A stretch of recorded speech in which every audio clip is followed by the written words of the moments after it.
Selamat datang di acara Sinyal Ngobras nih, Tokonots ya.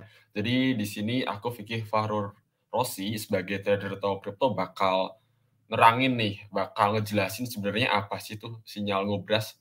Jadi Sinyal Ngobras ini adalah salah satu, campaign yang diadakan oleh Toko Kripto supaya membantu teman-teman nih buat scraping-scraping, buat, teman-teman itu melihat mana sih koin yang bullish maupun bearish. Nah, disclaimer dulu di awal bahwa apapun yang, saya terangkan ini hanyalah sebatas, asumsi pribadi aja, analisa pribadi, dan juga, keputusan untuk trading, untuk, investing, untuk entry dan sebagainya itu balik lagi ke masing-masing toko notes.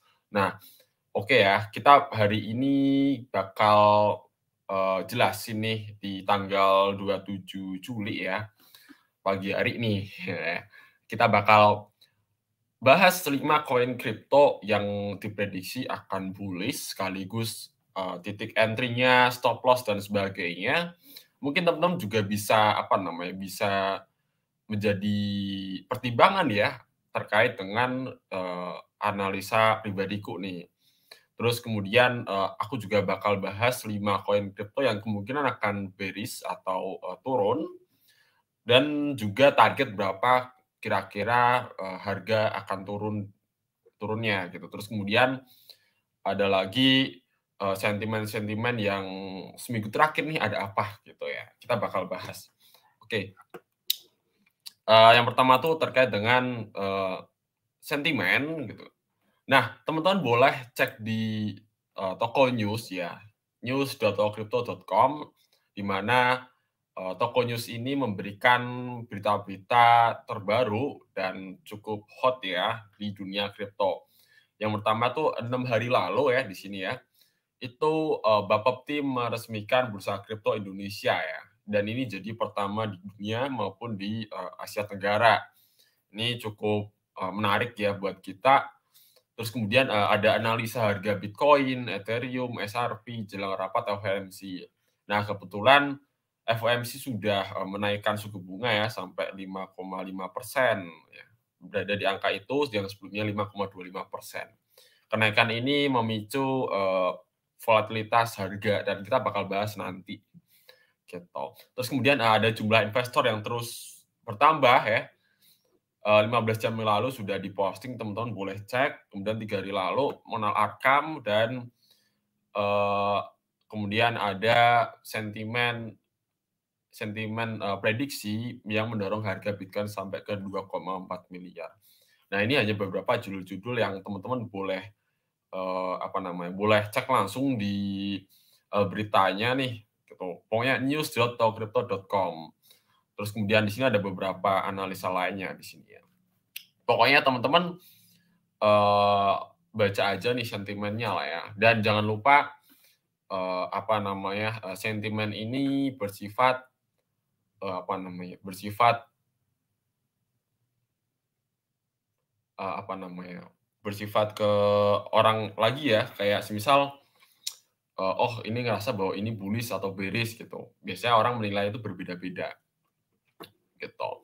Itu untuk sentimennya, dan, kita bakal bahas tentang, koin mana sih yang bakal prediksi cuan gitu ya. Nah, ini udah aku share screen teman-teman. Nah, untuk top weekly watchlist-nya 27 Juli sampai 1 Agustus 2023 itu ada, Solana, kemudian Kyber Network, dan SNX, Flow, Agold ya. Di mana, di sini dijelasin juga terkait dengan titik entry-nya, berapa gitu kan, terus kemudian, target kenaikannya itu berapa, kemudian cut loss-nya tuh berapa sih Mas Wid gitu. Mungkin orang bilang kayak, eee, nggak usah pasang stop loss gitu ya, nggak usah pasang, apa namanya, cut loss karena apa, karena ya namanya trading spot ya, karena volatilitasnya mungkin lebih rendah daripada di derivatif market. Tapi menurutku pribadi memang, stop loss itu wajib dipasang sih gitu. Nah, kalau diprediksi di sini teman-teman ya, untuk, Solana per hari ini udah jam 7 pagi, tanggal 27 ya, hari Kamis. Nah, Untuk Solana itu, titik entry-nya ada di 24,9, terus kemudian kita jual di 29 dan cut loss-nya di 23,92 dengan estimasi keuntungan profit ya kalau mencapai target ya, itu sekitar 16,24%, gitu. Ada KNC juga sama 15,82%, SNX, Flow, Agold ya. Ini ada rasio profit. Sedangkan untuk Bad Weekly Watchlist ya, ini adalah aset-aset yang menurutku tidak usah dipantau dulu lah ya, karena emang marketnya lagi bearish gitu. Kita cari aja yang bullish. Nah untuk Bad Weekly-nya itu ada FET ya, eh, FedChain, Fetch AI, kemudian ada Pendle, ada Auction, ada Ape, dan ada Alice. Di 5 koin ini, itu rata-rata mengalami penurunan karena emang secara tren itu kayaknya lagi jelek ya. Belum ada tanda-tanda untuk breakout sih untuk ke-5 koin ini. Dan untuk harganya saat ini baru update teman-teman ya, kurang lebih price now-nya ini kemudian targetnya akan di area segitu. Nah, kalau melihat targetnya gini kan, apakah ketika terjadi penurunan sampai target terus, timing kita buat entry gitu kan, ya bisa aja gitu, bisa aja timing buat entry. Tapi balik lagi ke trennya dari 5 koin ini tuh mengalami penurunan. Tren ya teman-teman ya. Mungkin kalau mencapai itu terus kemudian mencapai target kemudian naik sedikit turun lagi itu juga bisa sih gitu. Atau, sampai target dia naik gitu kan, itu juga bisa. Ya balik lagi ke teman-teman, eee, gimana nih untuk apa namanya, meng-adjust resikonya teman-teman ya. Itu sih. Dan kita bakal bahas terkait dengan teknikalnya.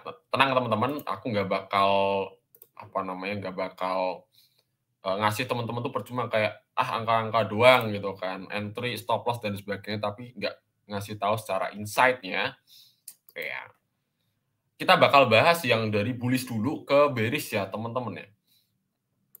Nah, untuk bullish-nya itu, Solana, di mana Solana saat ini sudah terkonfirmasi, breakout, sempat mengalami breakdown ya teman-teman di sini ya.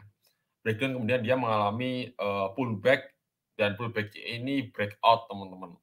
Yang artinya apa, kalau dengan kondisi seperti ini artinya Solana prediksi akan bullish gitu, karena buyer-nya ini cukup kuat sekali. Di sini ada area resisten, 1, 2 ya, resisten sudah tertembus dan, prediksi dia akan retest support-nya di area lain ini.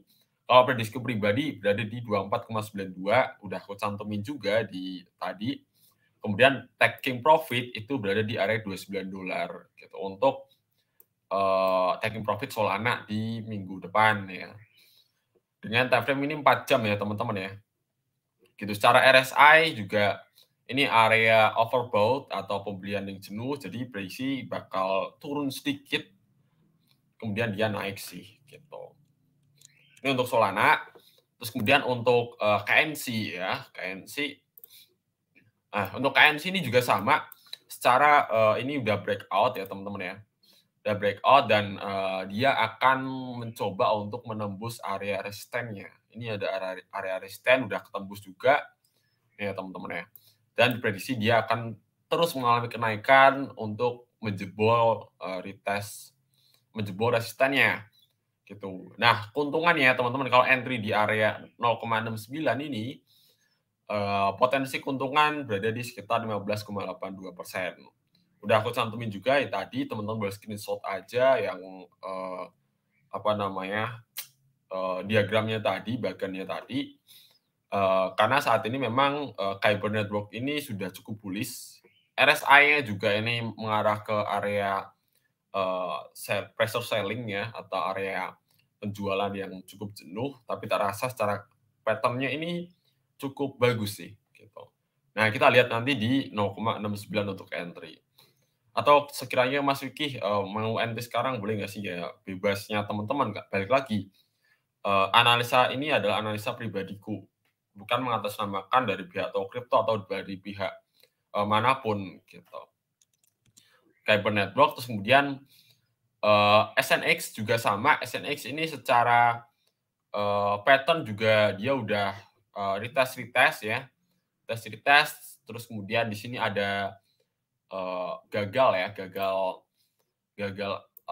breakout, akhirnya dia turun dan dia prediksi akan mengalami kenaikan sih dari aku pribadi, gitu. Cuma masalahnya SNX ini, apa namanya, bakal ada koreksi. Nah, koreksinya di mana sih Mas Vicky? Kalau dari aku pribadi, di area 2,824 US dollar, gitu.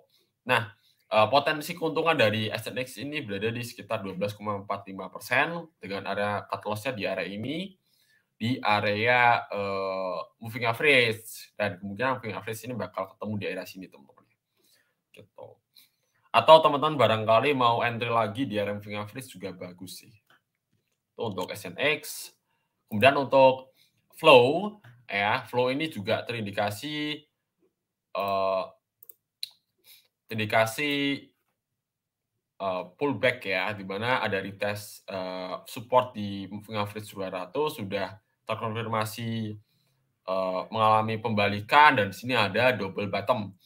Kalau dari aku pribadi prediksi untuk double bottom ini sebenarnya ya secara teknikal kita lihat ke jangka yang mungkin lebih panjang lagi, entah weekly atau monthly, itu mungkin bisa sampai 0,752 gitu kan. Dengan potensi keuntungan mungkin bisa sampai 30-an%. Nah, kalau dari aku pribadi karena kita ngejarnya di minggu depan ya, kita ambil resisten terdekatnya gitu. Nah, resisten terdekatnya tuh berada di area 0,655 US dollar. Terus kemudian titik pembalikan arah ya di area itu. Terus kemudian kalau dia masih melanjutkan turun, itu konfirmasinya berada di 0,557 US dollar dan ini ada area cut loss-nya teman-teman. Boleh dilihat ini secara support resisten juga di sini cukup minim ya untuk support resisten dan kemudian kalau jebol gitu kan sampai ke 0,5 US dollar untuk flow. Jadi dari aku pribadi ini masih cukup oke sih secara teknikal ya. Kemudian secara gold ya, ini gold juga udah terkoreksi cukup dalam, di mana sempat naik cukup tinggi, terus kemudian diturun lagi. Nah, untuk kasus seperti ini teman-teman ya, untuk kasus seperti ini tuh kita bisa memanfaatkan momentum pullback-nya, retest support-nya untuk gold gitu. Nah, untuk gold ini kemungkinan diprediksi akan mengalami kenaikan sampai 0,612. Kalau dari aku pribadi untuk safety entry-nya itu ada sekitar 0,541. Di mana di sini ada area support-nya. Ini resisten jadi support, dan sini ada support-nya juga. Dan rasa ini bakal jadi hal yang menarik buat kita. Mungkin kenaikan juga bisa lebih dari itu sampai ke 0,7 8 US dollar, tapi kalau dari aku pribadi ngejarnya tadi ke weekly, itu untungnya mungkin sekitar 12,57%. Ya, itu untuk koin-koin yang diprediksi akan bullish di next week. Kemudian untuk koin-koin yang kemungkinan akan mengalami penurunan ya teman-teman ya, itu ada FETS AI, ya FET ya, FET USDT. Kalau dilihat dari technicalnya ini udah breakdown, udah konfirmasi dan ada potensi dead cross di sini karena ada moving average yang bakal dead cross. Terus kemudian mungkin ya FET ini bakal naik mungkin sedikit kemudian terkoreksi. Dengan estimasi terkoreksinya, kalau semisal teman-teman itu sempat beli di harga sekarang ngerasa bahwa wah ini FET bakal naik lagi deh gitu kan karena udah turun. Nah itu bisa malah penurunan sampai 17,91%. Kalau teman-teman mencapai harga ini terus kemudian turun mungkin lebih dari itu ya. Gitu. Ini untuk FETS AI ya. Kemudian untuk pendle, nah untuk pendle di sini ada membentuk bearish flag ya. Bearish flag di sini sebenarnya dan prediksi tinggal tunggu jebolnya aja nih teman-teman. Gitu karena secara teknikal ini sudah berada di area yang supportnya itu hampir tidak ada di Binance ya. Kalau di exchanger lain mungkin masih ada karena emang Paddle ini sebelum listing di Binance maupun di toko kripto itu sudah listing di exchanger lain. Jadi sekiranya itu sudah ada pergerakan dan ini biasanya ketika listing di exchanger besar, maka harga akan cenderung terkoreksi lebih dalam ya, gitu. Ini untuk pedal di mana prediksinya akan mengalami penurunan sampai minus 9,89%, di mana ini adalah area supportnya untuk pedal, gitu. Kemudian ada auction, di mana auction ini juga udah cukup tinggi ya. Secara weekly, secara mingguan, pedal ini sudah naik kurang lebih sekitar 80-an%. Jadi prediksi pribadiku auction ini selama seminggu ke depan itu bakal mengalami koreksi gitu. Koreksinya ke berapa Mas Vicky ya? Kira-kira mencapai 6,53 US dollar, di mana kalau teman-teman entry sekarang gitu kan, sekiranya entry sekarang udah terlanjur lah masuk, kemungkinan minusnya bisa sampai 21% gitu. Jadi saat ini momentumnya buat teman-teman wait and see, barangkali mau masuk auction, tapi terasa next week bakal turun sih untuk auction. Kemudian ada ApeCoin. ApeCoin ini prediksinya bakal mengalami penurunan juga, sama seperti yang tadi, like-nya Pendle dan sebagainya, ini udah terkonfirmasi mengalami penurunan, di mana ada moving average di sini sudah ketembus, kemudian di sini ada area support-nya juga udah ketembus, dan secara teknikal ini kemungkinan akan naik sebentar ya, naik sebentar di area $2, kemudian dia akan turun lagi gitu. Ini untuk ApeCoin, dan secara tren juga sama, moving average atau pergerakan rata-rata dari Ape ini belum memiliki trigger yang cukup bagus ya, atau istilahnya sentimen cukup bagus dan harganya terkoreksi terus-menerus untuk ApeCoin. Gitu. Untuk mengetahui apakah tren itu bisa trennya mengalami kenaikan atau enggak ya, balik lagi kalau dia bergerak di atas moving average, itu biasanya mengalami pergerakan rata-rata naik ya teman-teman ya. Sedangkan saat ini Ape pergerakan rata-ratanya di bawah moving average 100 maupun 200. Gitu. Kemudian ada Alice. Alice ini juga sama. Alice ini adalah salah satu project yang menggunakan metaverse ya, atau project based on metaverse, di mana di sini kemungkinan akan terjadi dead cross, walaupun sempat pergerakannya naik di sini, dan secara teknikal ini sudah cukup valid ya, bahwa Alice ini bakal mengalami penurunan. Secara tren ya, sama seperti ApeCoin, di mana trennya mengalami penurunan terus-menerus gitu kan. Untuk prediksi pribadiku untuk Alice dia bakal turun dulu sampai ke 0,873 dengan potensi potensi penurunan sekitar minus 8,75%. Nah, itulah aset-aset yang diprediksi akan mengalami koreksi teman-teman ya. Jadi ulangi lagi untuk koin-koinnya nih teman-teman boleh dicek. Ini yang udah aku jelaskan, berikut juga potensi-potensinya yang bakal naik maupun turun. Jadi balik lagi ke teman-teman ya. Sekiranya teman-teman punya analisa pribadi yang mungkin lebih matang, lebih lebih oke, boleh pakai analisa pribadi ya. Karena di sini aku bakal nerangin berdasarkan asumsi pribadi aja. Mungkin itu sih yang bisa aku jelaskan buat teman-teman, dan harapannya kita bisa cuan bareng ya. Kita bisa ngasih dari Kripto juga bisa ngasih insight ke teman-teman bahwa aset kripto ini memiliki potensi di masa depan gitu. Oke ya, itu aja sih dari aku. Sampai jumpa di next Sinyal Ngobras, karena kita bakal adain secara weekly, secara mingguan, dan kita bakal kasih ke teman-teman buat sinyal-sinyal koin apa sih yang bakal naik maupun turun. Dan disclaimer lagi, nggak capek-capek untuk disclaimer, karena memang perlu ya, di mana analisa ini adalah analisa pribadi, tanpa ada paksaan, tanpa ada, apa namanya, paksaan untuk investasi maupun trading buat teman-teman. Jadi bijaklah untuk entry, untuk trading, untuk investing di aset kripto. Sampai jumpa semuanya, sampai jumpa Tokonauts, dan sampai jumpa di next Sinyal Ngobras. See you guys.